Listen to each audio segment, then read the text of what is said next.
আসসালামু আলাইকুম প্রিয় নবম ও দশম শ্রেণীর শিক্ষার্থীরা, আশা করি তোমরা সবাই ভালো আছো। আজকে পর্বে আমরা ত্রিকোণমিতির সূত্রগুলো কিভাবে মনে রাখা যায় তার সেরা কৌশলগুলো শিখব। কারণ তোমরা যদি সূত্রগুলো মুখস্থ বা মনে রাখতে না পারো তাহলে কিন্তু তোমরা অঙ্ক করতে পারবে না। কারণ তোমরা জানো ত্রিকোণমিতি বিশাল বড় একটি প্ল্যাটফর্ম। এই ত্রিকোণমিতি অনেক ছাত্রছাত্রীরা ভুলে যায় এবং তারা করতে পারে না। মেইন কারণ হচ্ছে তারা সূত্রগুলো মনে রাখতে পারে না। তো আজকে আমরা কিভাবে এই সূত্রগুলো শর্ট টেকনিকের মাধ্যমে আজীবন তোমরা মনে রাখতে পারবা সেই টেকনিকগুলো তোমাদের কাছে আমি শিখাবো।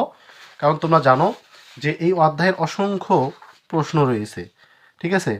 প্রায় 25টার মতো প্রশ্ন রয়েছে। এই প্রশ্নগুলো সমাধান যদি তোমরা করতে চাও, দেখো প্রশ্নগুলো একটু দেখো, অনেক অনেক অঙ্ক রয়েছে। দেখো এই অঙ্কগুলো সমাধান করতে গেলে তোমাদের কিন্তু সূত্র জানতে হবে, কারণ প্রতিটা অঙ্কের ক্ষেত্রে তোমাদেরকে সূত্র ব্যবহার হবে, ঠিক আছে?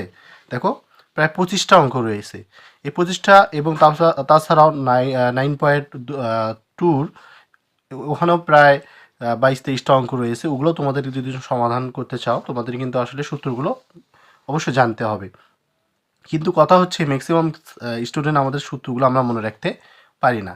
তো আজকে ক্লাসে আমি তোমাদেরকে শেখাবো কিভাবে এই সূত্রগুলো তোমরা অনেক দিন মনে রাখতে পারো। তোমরা দেখো এখানে আমার লিখে রাখছি 3টা কালার কলম দিয়ে। দেখো এখানে লিখছি প্রথমে sine equal to cosec, cos equal to sec, tan equal to কট।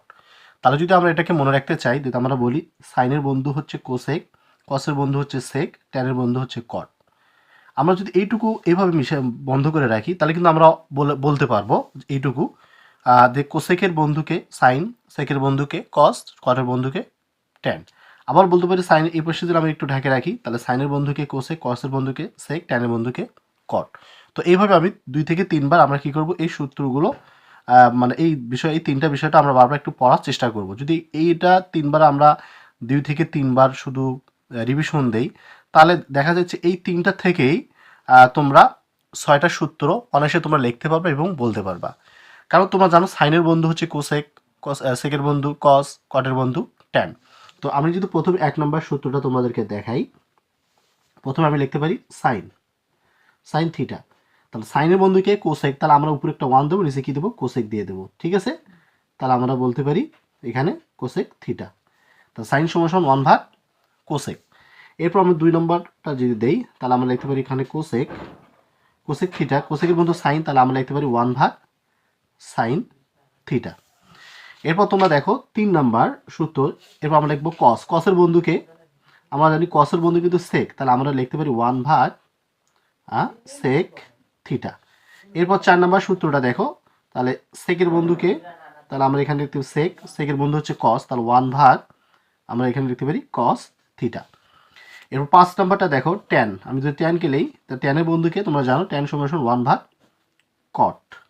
ওকে, তাহলে এখন যদি 6 নাম্বারটা নাও, 6 নাম্বার কি আছে কট, তাহলে কট সমান কি হবে, কটের বন্ধু ট্যান, তাহলে 1 ভাগ ট্যান। তাহলে অনায়াসে কিন্তু তোমরা এই বিষয়গুলো জানতে পারলা। তাহলে আমরা যখনই তোমরা কোসেক থাকবে 1 ভাগ কোসেক, তাহলে তোমরা জানো কোসেকের বন্ধু সাইন, তাহলে দেখবো সাইন। তো 1 ভাগ সাইন, সাইনের বন্ধুকে কোসেক, তাহলে কোসেক। তাহলে 1 ভাগ সেক, সেক সমান কি কস, 1 ভাগ কস সমান কি সেক, অথবা সেক সমান 1 ভাগ কস, 1 ভাগ কট, কট হলে কি হবে ট্যান, আবার ট্যান হলে 1 ভাগ কট। তো এটা তোমরা বারবার কি করবা, একটু যদি বারবার 2-1বার শুধু পড়ো তাহলে কিন্তু তোমাদের এটা মাথার মধ্যে সেট আপ হয়ে যাবে।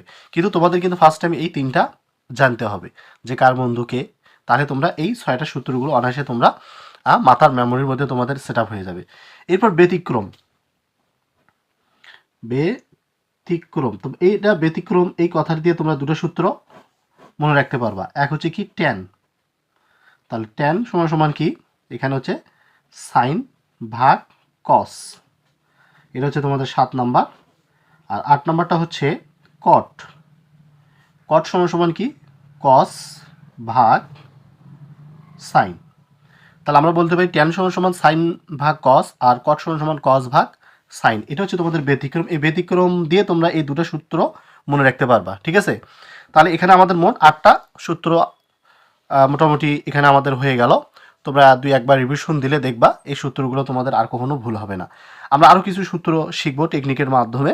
তোমরা অবশ্যই এই 3টা বিষয়টা খেয়াল করবা, তাহলে আশা করা যায় এই 8টা সূত্র তোমাদের আর কখনো ভুল হবে না। এরপর আমরা আরেকটা টেকনিক দেখবো এখানে। প্রথম 1 নাম্বার এখানে লিখলাম আমরা হচ্ছে এখানে sine square theta plus cos square theta সমান সমান 1। তো এটা আমরা জেনে রাখবো, sign square plus cos square সমান সমান 1। এরপর আমরা এখানে 2 নম্বর একটা জিনিস লিখবো, সেটা হচ্ছে দেখো তোমরা sec square theta minus tan square theta equal to 1। ঠিক আছে, এরপর তোমরা 3 নম্বরটা দেখো। 3 নম্বর এখানে আমরা লিখলাম cosec square theta minus cot square theta equal to 1। তাহলে যদি তোমরা এই 3টা মুখস্থ রাখতে পারো, তাহলে এই 3টার থেকে তোমরা আরও দুটো অর্থাৎ মোট 3 3 9টা তোমরা এখানে মনে রাখতে পারবা। ঠিক আছে, প্রথমে কি আছে, sine square plus cos square সমান সমান 1। 2 নম্বর আছে sec square minus tan square সমান সমান 1।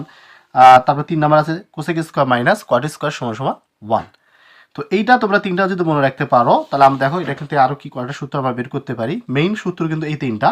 তো এখান থেকে আরও কিছু সূত্র হবে, যেমন এখানে আমরা 2 নম্বর লিখতে পারি, এখানে লিখতে পারি সাইন স্কোয়ার থিটা সমান সমান এই কস, যেহেতু এখানে প্লাস অবস্থা আছে ওই পাশে যায় কি হয়, মাইনাস হয়ে যায়। তাই এখানে আমরা লিখতে পারি মাইনাস কস স্কোয়ার থিটা। এরপর দেখো আমরা 3 নাম্বারটা কীভাবে বের করি। এবার আমরা কসকে রাখবো, সাইনকে পাশে নিয়ে যাবো। তাহলে আমরা লিখতে পারি এখানে কস স্কোয়ার থিটা সমান সমান 1 মাইনাস সাইন স্কোয়ার থিটা। ঠিক আছে, এরপরে অনুরূপভাবে আমরা এটাও একই কাজে করব। তো এখানে আমরা 1 নম্বর লিখতে পারি। তো দেখো এখানে সেক স্কোয়ার থিটা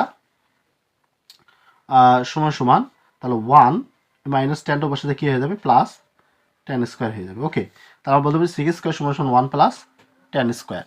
এরপর আমরা কী করবো, আবার 1কে এই পাশে নিয়ে আসবো। যদি 1কে এই পাশে, অবশ্যই ট্যান এই পাশে থাকবে, তাহলে কি 1টা প্লাস অবস্থা আছে, এই পাশে কী হবে, মাইনাস হবে, তাহলে সেক স্কোয়ার মাইনাস 1। ওকে, তো এটা আমরা এভাবে লিখতে পারি যে ট্যান স্কোয়ার থিটা সমান সমান সেক স্কোয়ার থিটা, এটা পাশে কী হবে, মাইনাস 1।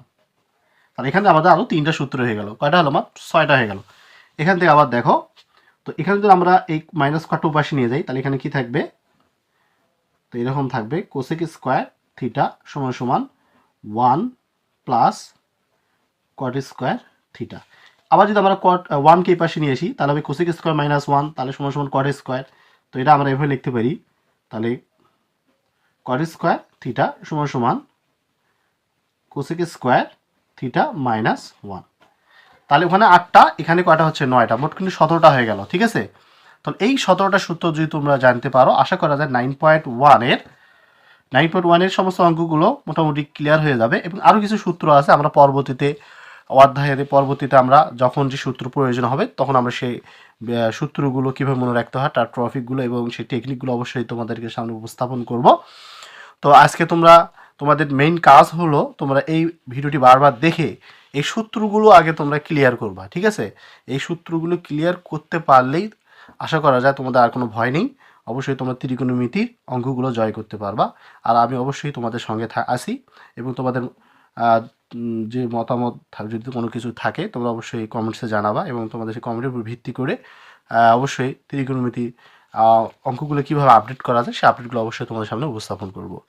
তো আজকে এই পর্যন্ত। যারা এই মুহূর্তে আমার ভিডিওটি দেখতেছো, অবশ্যই চ্যানেলটাকে সাবস্ক্রাইব করবা এবং পাশে থেকে বেল আইকন বাটনটি অল করে রাখবা। আর যারা ফেসবুক পেজে বা আইডিতে আমার ভিডিওটি দেখলা, অবশ্যই শেয়ার করে সবার মাঝে পৌঁছে দিবা। তো আজকে এই পর্যন্ত, পরবর্তীতে আমরা অবশ্যই অঙ্ক নিয়ে আসবো।